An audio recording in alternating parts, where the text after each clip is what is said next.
I'm Murakala and welcome to today's Murakala's talk show. And I invite the Oliver Ling. Let's welcome him. Handsome, pretty boy. And let's talk about our insights, our lessons from the life under lockdown. So let me ask you, Oliver, what have you hated the most during the isolation? The biggest problem with the lockdown period was that I wasn't free to leave the neighborhood, so I can't meet and socialize with my friends and my classmates in high school, and which has hated me the most because I cherish my friendship with them so much, and I have few opportunities to see them since high school, and I've only been able to use brief winter holiday breaks to meet and catch up with them. But the epidemic and lockdown has stopped that. Yes, I have just What about you? I have just the same feeling as yours, because the feeling of secluding from the world, the feeling of isolation isn't that nice. I cannot go out, I just stay at home, and I cannot chat with my friends, I cannot see their face and hear their sounds, and everything is just conveyed through the internet. That always makes me anxious and unhappy. So, let's talk about what have you enjoyed the most.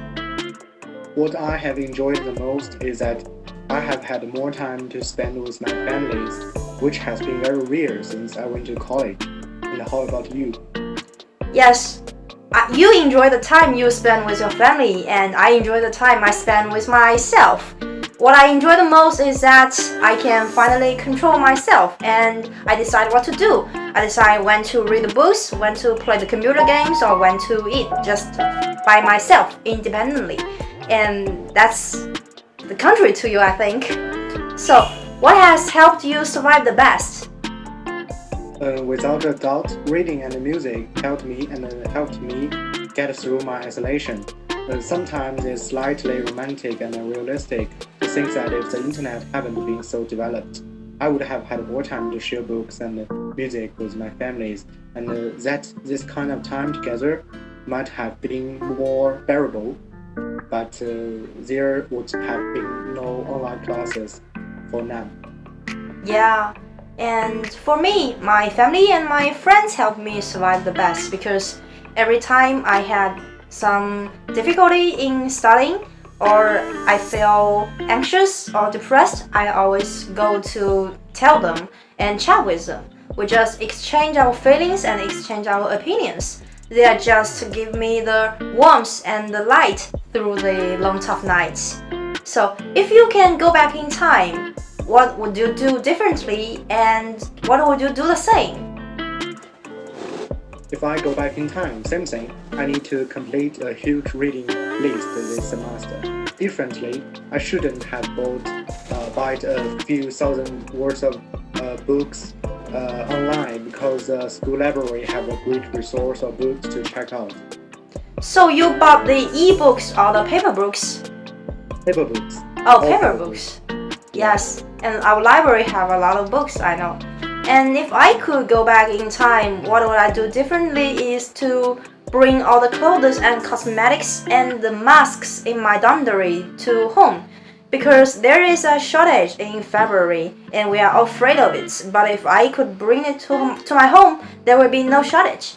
And what I would do the same is to dive out all my relatives to pay the New Year call in Spring Festival because at that time it was very dangerous, but they didn't realize that. But I will still dive them out, let them go away. So, our next problem, what do you appreciate now more than ever? I now have a greater appreciation for people who, in the face of disaster and spiritual crisis, are still able to maintain clear-eyed observation and critical thinking. Good thinking skills can support our ability to remain thoughtful and resilient in the face of disaster. Yes, I have the same feeling as you. I think our people are a great people. They just push together and devote themselves selflessly to ensure our health and our security. They are so great and I do appreciate them. And what is the biggest insight you've gained about yourself, about others, or about the world?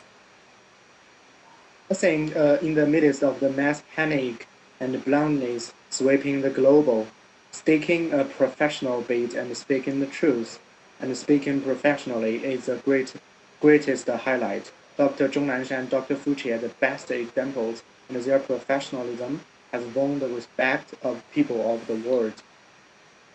And what about you? What do you think? I think what I have gained the most is about the meaning of the life. I think when disaster finally comes, population is no longer a number, it just represents the lives. So we need to cherish our life, to believe in life, because there is always potential, there is always hope. And I think just as the old saying goes, take things as they come. In Chinese is 既来之则安之. And this is my state during the epidemic period. So what about you? I think if a country is a sailing ship on the sea, and the journalist is above the watch by well-known American journalist Mr. Pulisi, is my favorite quote in this epidemic. Yeah, okay. And that's all. Thank you. And that's all for Thank you. today's talk show. Bye. Bye.